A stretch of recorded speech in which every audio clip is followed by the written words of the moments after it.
ഈ ഒരു വീഡിയോയിൽ നമ്മൾ നോക്കുന്നത് എങ്ങനെയാണ് ഒരു ജിമെയിൽ ക്രിയേറ്റ് ചെയ്യുക എന്നുള്ളതാണ്. നമ്മുടെ പല ആവശ്യങ്ങൾക്കും നമുക്ക് എന്ത് ചെയ്യാറുണ്ട്, ജിമെയിൽ ആവശ്യം വരാറുണ്ട്. അപ്പോൾ അതിനു വേണ്ടി ഏതെങ്കിലും ഒരു ബ്രൗസറിൽ ജിമെയിൽ എന്നെന്ത് ചെയ്യുക, ജസ്റ്റ് ഒന്ന് സെർച്ച് ചെയ്യാം. അപ്പോൾ അതിൽ ജിമെയിൽ സൈനപ്പ് എന്നുള്ളൊരു ഓപ്ഷൻ കാണാം. അതല്ല എങ്കിൽ മുകളിൽ ജിമെയിൽ എന്നുള്ളൊരു ഓപ്ഷൻ കാണും. അതിൽ രണ്ടിലേതെങ്കിലും ഒന്ന് ക്ലിക്ക് ചെയ്യുക.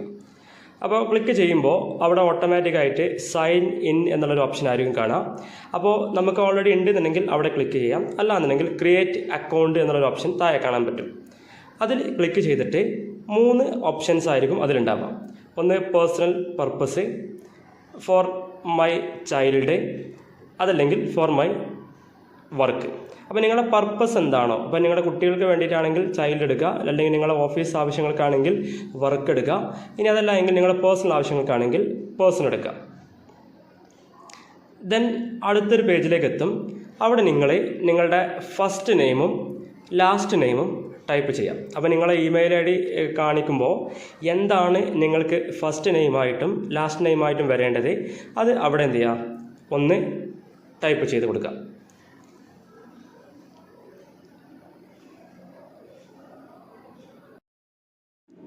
അവിടെ നെക്സ്റ്റ് അടിച്ചതിന് ശേഷം അടുത്തതായിട്ട് ഇങ്ങനെ ഒരു ബേസിക് ഇൻഫർമേഷൻ്റെ പ്രിഫൈസ് ആയിരിക്കും വരിക. അതിൽ നിങ്ങളുടെ ഡേറ്റ് ഓഫ് ബർത്ത് ചൂസ് ചെയ്യാം. അപ്പോൾ അത് കറക്റ്റായിട്ട് എന്ത് ചെയ്യുക, അവിടെ അടിക്കാം. ദെൻ നിങ്ങളുടെ ജെൻഡറും അവിടെ എന്ത് ചെയ്യുക, സെലക്ട് ചെയ്യാം. അപ്പോൾ അതിൽ 3 ഓപ്ഷൻസ് ഉണ്ടാകും.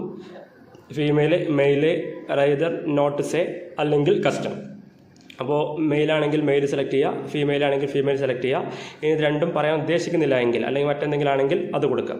ദെൻ നെക്സ്റ്റ് കൊടുത്തതിന് ശേഷം ഇവർ ഓട്ടോമാറ്റിക്കായിട്ട് നമുക്ക് എന്ത് ചെയ്യും, നമ്മുടെ ഫസ്റ്റ് നെയിമും ലാസ്റ്റ് നെയിമും വെച്ചിട്ട് ഒരു ഇമെയിൽ ഐ ഡി ഓട്ടോമാറ്റിക്കായിട്ട് അവിടെ കാണിച്ചു തരും. ഇനി അത് എടുക്കാൻ താല്പര്യപ്പെടുന്നില്ല എങ്കിൽ ക്രിയേറ്റ് യുവർ ഓൺ ജിമെയിൽ എന്നുള്ള ഭാഗത്ത് നിങ്ങൾ എന്ത് ചെയ്യാം, നിങ്ങൾക്ക് വേണ്ട ഒരു ഇമെയിൽ എന്ത് ചെയ്യുക, അവിടെ കൊടുക്കുക. എന്നാൽ ആ ഇമെയിലിൽ വേണ്ട ഒരു പ്രിഫൈസ് കൊടുക്കുക. ആ പ്രിഫൈസാണ് നമ്മൾ എന്ത് ചെയ്യേണ്ടത്, കറക്റ്റായിട്ട് കൊടുത്തതിന് ശേഷം അവിടെ നെക്സ്റ്റ് എന്നുള്ളൊരു ഓപ്ഷൻ ഉണ്ടാകും. ആ നെക്സ്റ്റ് എന്നുള്ള ഓപ്ഷൻ എന്ത് ചെയ്യുക, ഒന്ന് ക്ലിക്ക് ചെയ്യുക. അപ്പോൾ അതിൽ പറയുന്നുണ്ട് നമ്മുടെ ഇമെയിലിന് ഉണ്ടാവേണ്ട നൊട്ടേഷന് കാര്യങ്ങളൊക്കെ ഉണ്ട്. നെക്സ്റ്റ് കൊടുത്തതിന് ശേഷം നമ്മോട് പാസ്വേഡ് സെറ്റ് ചെയ്യാൻ പറയും.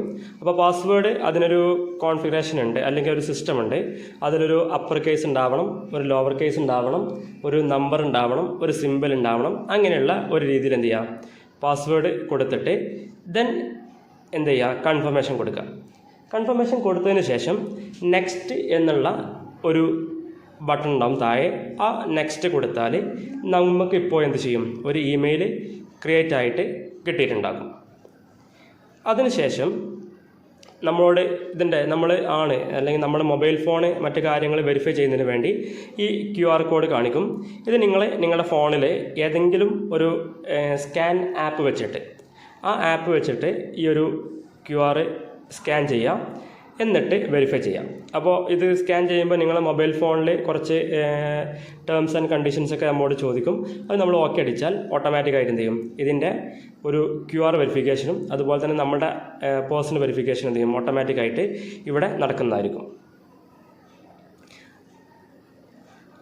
ആ വെരിഫിക്കേഷന് ശേഷം ഇപ്പോൾ നമുക്ക് ഒരു റിക്കവറി മെയിൽ, ഇൻ കേസ് നിങ്ങളിപ്പോൾ ഉണ്ടാക്കിയിട്ടുള്ള മെയിൽ എന്ത് ചെയ്തു, നിങ്ങളുടെ കയ്യിൽ നിന്ന് മിസ്സായി പോയിട്ടുണ്ടെങ്കിൽ അല്ലെങ്കിൽ അതിൻ്റെ പാസ്വേഡ് അറിയാതെയോ മറ്റേതെങ്കിലും പോയിട്ടുണ്ടെങ്കിൽ അത് റിക്കവർ ചെയ്തെടുക്കാനുള്ള ഒരു ഏതെങ്കിലും മെയിൽ ഇവിടെ എന്ത് ചെയ്യാം, കൊടുക്കാം. അത് കൊടുക്കൽ നിർബന്ധമില്ല, ഇതൊരു ഓപ്ഷനിലാണ്. അപ്പോൾ അതിനു വേണ്ടി അവിടെ കൊടുക്കുന്നുണ്ടെങ്കിൽ നെക്സ്റ്റ് അടിച്ചിട്ട് മുന്നോട്ട് പോവാം, കൊടുക്കുന്നില്ല എങ്കിൽ സ്കിപ്പ് അടിച്ചിട്ട് നെക്സ്റ്റ് പേജിലേക്ക് മൂവ് ചെയ്യാം. അപ്പോൾ നമ്മളിവിടെ എന്ത് ചെയ്തു, സ്കിപ്പ് അടിച്ച് പോയി. ഇനി നമ്മുടെ അക്കൗണ്ട് ഇമെയിൽ അവിടെ ക്രിയേറ്റ് ചെയ്തു, നെക്സ്റ്റ് കൊടുത്തു. നെക്സ്റ്റ് കൊടുക്കുമ്പോൾ ഇതിൻ്റെ പ്രൈവസി ആൻഡ് ടേംസ് ഉണ്ടാകും. ഇപ്പോൾ ഈ ജിമെയിൽ ഇവരെന്ത് ചെയ്യുന്നുണ്ട്, നമുക്ക് ഒരുപാട് റൂൾസ് ആൻഡ് കാര്യങ്ങൾ പറയുന്നുണ്ടാകും. അത് വായിച്ച് നോക്കിയിട്ട് നമ്മളെന്ത് ചെയ്യുക, താഴെ ഐ എഗ്രി എന്നുള്ളൊരു ഓപ്ഷൻ കാണാം. ആ ഒരു ഓപ്ഷൻ എന്ത് ചെയ്യുക, ക്ലിക്ക് ചെയ്യാം. ക്ലിക്ക് ചെയ്യുന്നതോടുകൂടി നമ്മുടെ ഇമെയിൽ അവിടെ എന്ത് ചെയ്തു ക്രിയേറ്റ് ആക്കപ്പെട്ടു. ഇങ്ങനെയായിരിക്കും നമ്മുടെ ഒരു ഇമെയിൽ ഡാഷ്ബോർഡ് നമുക്ക് കാണാൻ പറ്റുക. അപ്പോൾ ആ ഡാഷ്ബോർഡിൽ ഇവിടെയുള്ള ഭാഗം ക്ലിക്ക് ചെയ്തിട്ടുണ്ടെങ്കിൽ നിങ്ങളുടെ പേര് കാര്യങ്ങളൊക്കെ ഇവിടെ കാണാൻ പറ്റും. അതുപോലെ അവിടെ സൈൻ ഔട്ട് ചെയ്യാനുള്ള ഓപ്ഷൻ ഉണ്ടാകും. ഇനി ഇവിടെയുള്ള ഈ 9 ഡോട്ട്സിൽ ക്ലിക്ക് ചെയ്തിട്ടുണ്ടെങ്കിൽ ഈ ഒരു മെയിൽ ID-യുമായി ബന്ധപ്പെട്ട് കിടക്കുന്ന നമ്മുടെ യൂട്യൂബ് മറ്റ് കാര്യങ്ങളൊക്കെ നമുക്ക് അവിടെ കാണാൻ പറ്റും. അപ്പോൾ ഇത്രയും കാര്യങ്ങളാണ് ഇമെയിൽ ക്രിയേഷനുമായി ബന്ധപ്പെട്ട് നമ്മൾ അറിയേണ്ട പ്രധാനപ്പെട്ട കാര്യങ്ങൾ.